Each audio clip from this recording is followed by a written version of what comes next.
আসসালামু আলাইকুম ভিউয়ার্স। তো চলুন দেখে দিই মাত্র 1 মিনিটে কিভাবে আপনি এই ধরনের নাম দিয়ে লোগো ডিজাইন বা ওয়াটারমার্ক লোগো ডিজাইন করবেন। তো এই ধরনের লোগোগুলো আপনি চাইলে খুব সহজে মাত্র 1 মিনিটে ডিজাইন করে নিতে পারেন। তারপর চাইলে আপনার প্রোফাইল পিকচার অথবা ওয়াটারমার্ক লোগো হিসেবে ভিডিওতে ব্যবহার করতে পারেন।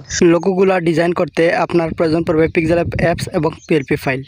তো সবকিছুর ডাউনলোড লিংক আপনি এই ভিডিওর কমেন্ট বক্সে অথবা ডেসক্রিপশন বক্সে পেয়ে যাবেন। তো ফার্স্ট টু আপনি এগুলো কষ্ট করে ডাউনলোড করে নেবেন। তারপর আপনার ফোন থেকে আপনি পিক্সেল অ্যাপসে চলে আসবেন। তো পিক্সেল অ্যাপসে চলে আসার পর এই ধরনের একটা ইন্টারফেস পেয়ে যাবেন। তো আপনি পিএল ফাইল ইনপুট করার জন্য এই থ্রি ডট এখানে ক্লিক করবেন, ওপেন পিএল ফাইল এখানে ক্লিক করবেন। তো আমার পিএল ফাইলগুলো এই জায়গায় অ্যাড করা আছে, আপনাদের পিএল ফাইল এই জায়গায় থাকবেন। আপনি পিএল এখানে ক্লিক করবেন, তারপর ডাউনলোড ফাইল লিখে আপনার পিএল ফাইলটা এখানে ইনপুট করে দেবেন। আপনি এটাকে ডিজাইন করার জন্য আপনি এই যে নামের ফর্ম ডবল ট্যাপ করবেন। তো এখানে জাস্ট আপনার নামটা দিয়ে দিবেন। তো আমি আমার নামটা দিয়ে দিচ্ছি। তো আমি একটা নাম দিয়ে দিচ্ছি। এবার এখানে একটা পিএনজি আছে, তো আপনি এখানে এই অপশনে ক্লিক করবেন। তো এই পিএনজিটাকে আপনি একটু কাস্টমাইজ করে নেবেন।